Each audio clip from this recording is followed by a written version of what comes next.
What's going on? So today we're going to be working on this Bunton zero turn. I don't know if you can see it behind me.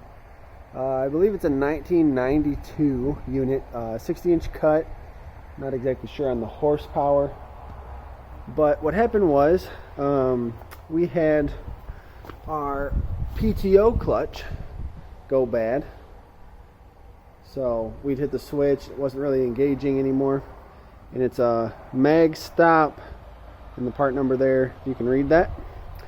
So we went online, we looked it up, and we found one that was listed under the same number to be a direct replacement. And I believe it was under some parts discounter, I think it was, partsdiscounter.com. So you get this whole unit, right? It's got your pulleys, it's got the whole clutch, the magnets, even comes with the power cord and the spacer. So we got this and this. So all that, cheapest I could find. I think it was $99.99 shipped to the house. Maybe there was some tax in there. It was like just over $100. So it was the most reasonable price I could find. I did not videotape me tearing this thing apart. As you can see there, it's already all ripped apart. But I'll kind of walk you through the process of me putting it back together. So I'll set up a stand here and we'll get rolling. This had a spacer on the back.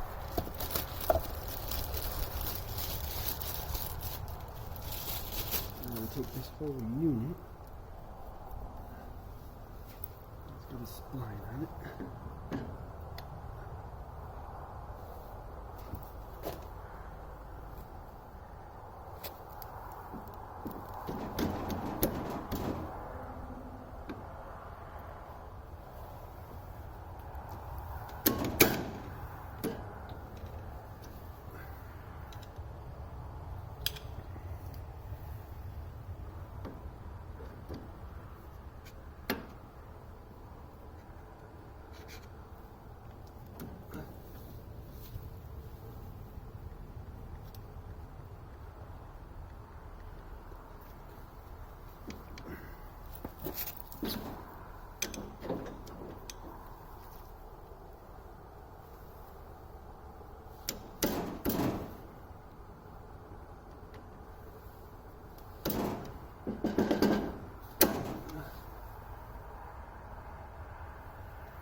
I believe that is just like an alignment thing. Some tractors, this might be used as a spacer. For this particular model, it's not used.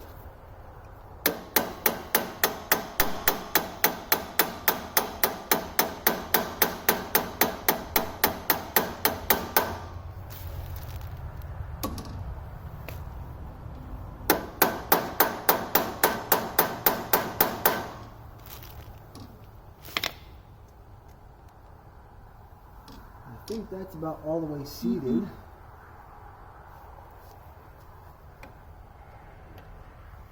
I think at some point in this tractor's life this was replaced before, because the way this clutch was put on is it goes between these bolts. I don't think that's correct. It's got slots like where the bolts are supposed to go through. What I didn't show you was when we compare the two units, about the only differences that you can see is one has the magnets on the outside, and the old one had the magnets on the inside.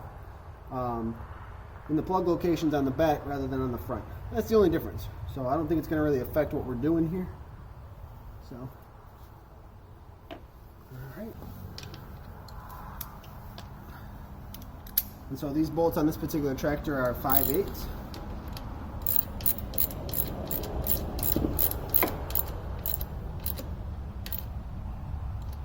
Now you don't have to reef on them.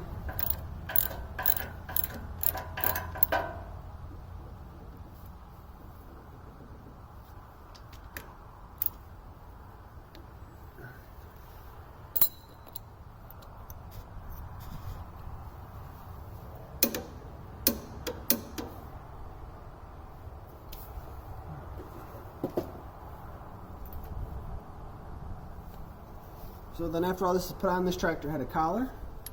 So the collar went over just like that. Then there was a bolt with a lock washer and a spacer. And all that went on here.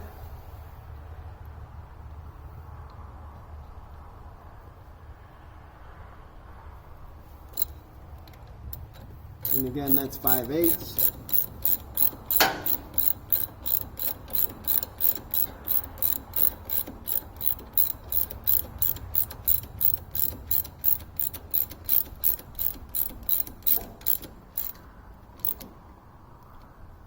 Now the trick with this is the engine wants to turn. So how I took it off was I kind of tapped on it.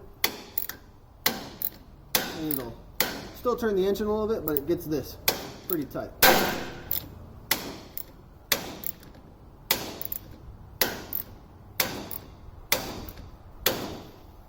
Now if your engine has a lot higher compression than mine, it probably will work just fine. So that should be all it takes. We'll take our new power cord, plug the double-sided connector on the back here. And so you'll push it till you hear a click. The other side connector is down here.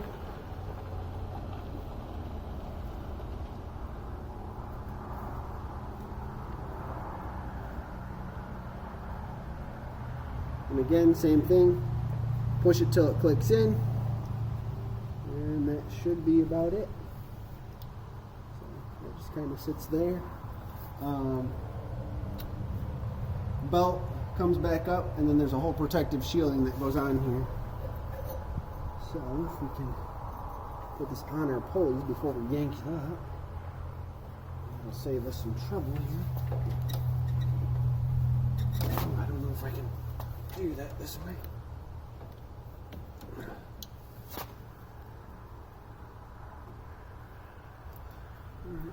That should work. Pulls on it nice and tight.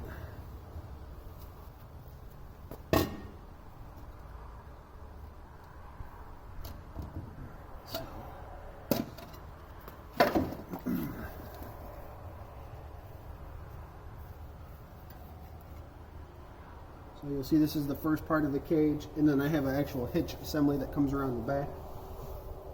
So this should just have two short bolts that go in the front side of this.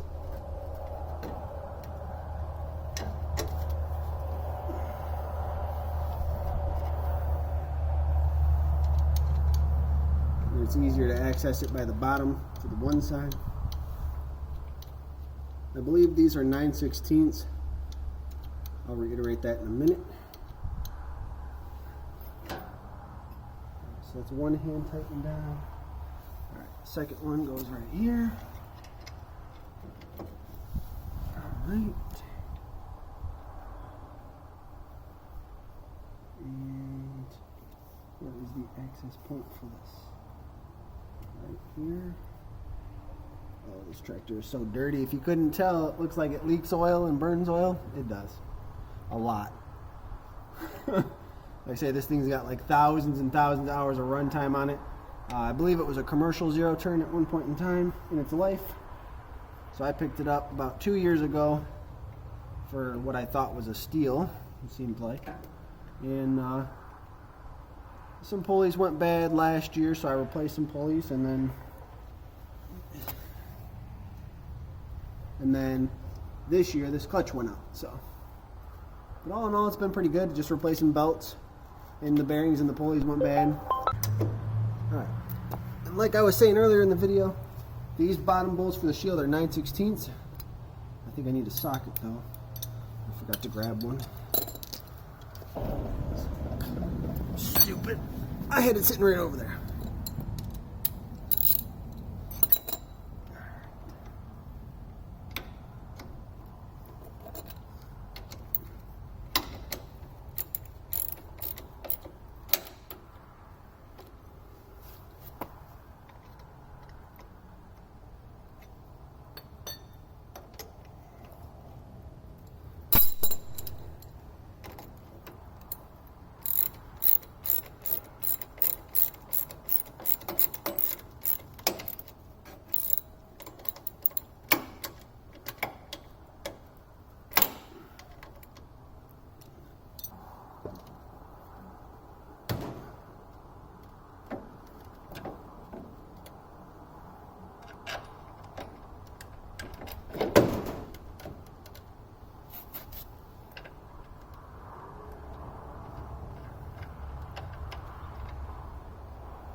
And again, these are 9/16.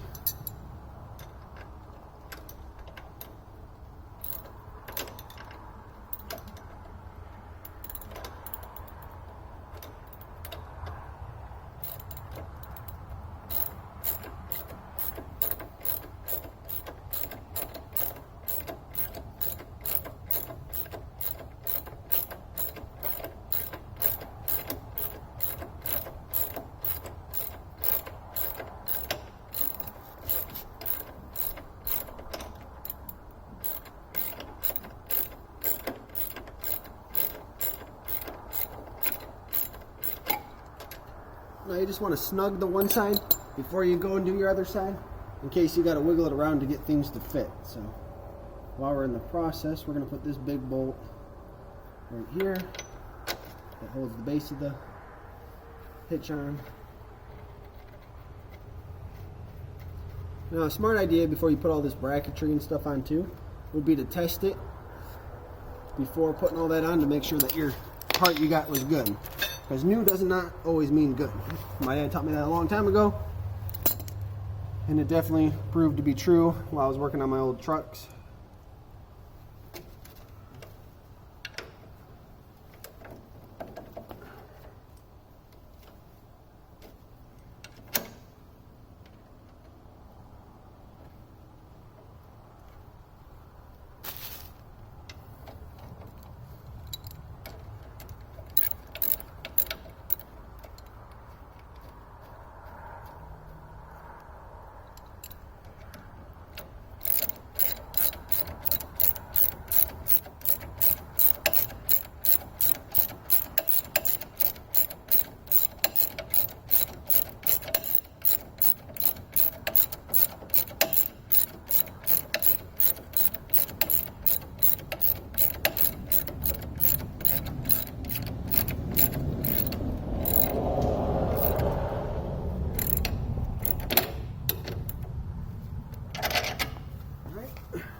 And then this hitch bolt is pretty big.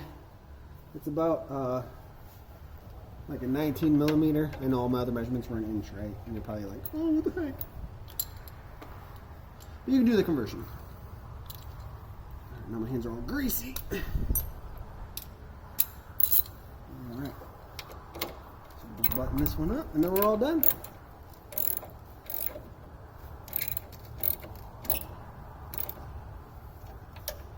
Alright, so that's how you change the PTO clutch on a 1992 Bunton zero turn. Thank you for watching. Don't forget to like the video, share the video, comment on the video, and most of all, subscribe so you can see what we're working on next. We got some pretty cool footage driving home today of some M-plate vehicles, so we're going to upload that stuff as well. Other than that, thank you for watching. This is Patrick McCauley with McCauley's Garage. Until next time.